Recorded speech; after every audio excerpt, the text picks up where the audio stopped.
You might think you could beat a level that looks like this, but after 5 million attempts, only 8 people beat this. And this level and this other level also have insanely low clear rates. And in this video, I'll beat these nearly impossible levels. So what's so difficult about this tiny level that it was failed over 5 million times? And how did I become the 9th person to beat it?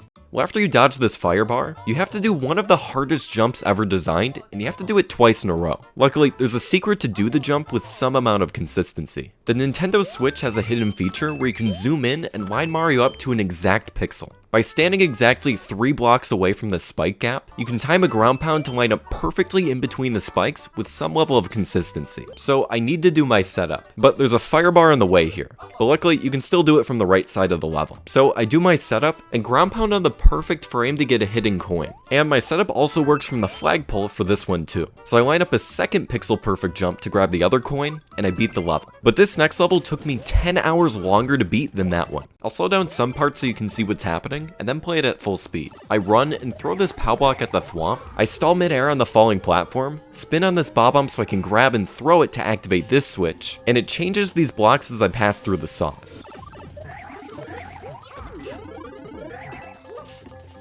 Now, I jump off this shell midair, grab the POW, and throw it at this falling thwomp. I slide down the bullet blaster under this cannon so I can ground pound this bob-omb to hit this on-off switch, which sets up this part where I can throw the dry shell under me to be invincible on this enemy, and I jump out of it into the pipe. Now the second half of the level is actually way harder than it looks, and I died in pretty much every spot that you possibly could. But after all those failed attempts, I finally got this run.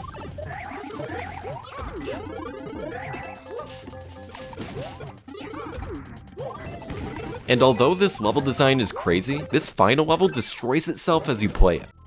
The thwomp has to stay above me, so I drop this P-switch to stop it as I continue running and destroying the enemies. I uncover this invisible block so the thwomp has more blocks to crush, and throw the spring under the thwomp twice in a row to bounce it up. I also have to keep Mario alive by kicking this shell and ground pounding down to bounce off of it, and throwing this spring to keep this thwomp away from the P-switches. If the switches were hit, the path will be blocked. I ground pound down here and quickly wall jump away from the thwomp as I go all the way around to spin jump off of it.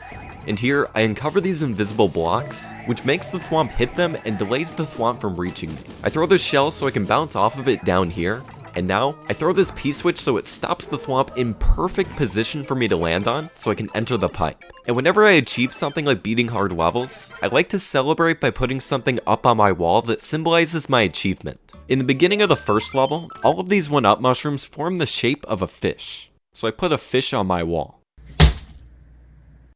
Those were some low clear rate levels, but I once beat a level that somehow had a clear rate of 1 in 512,000. And to see how I beat that video's right here.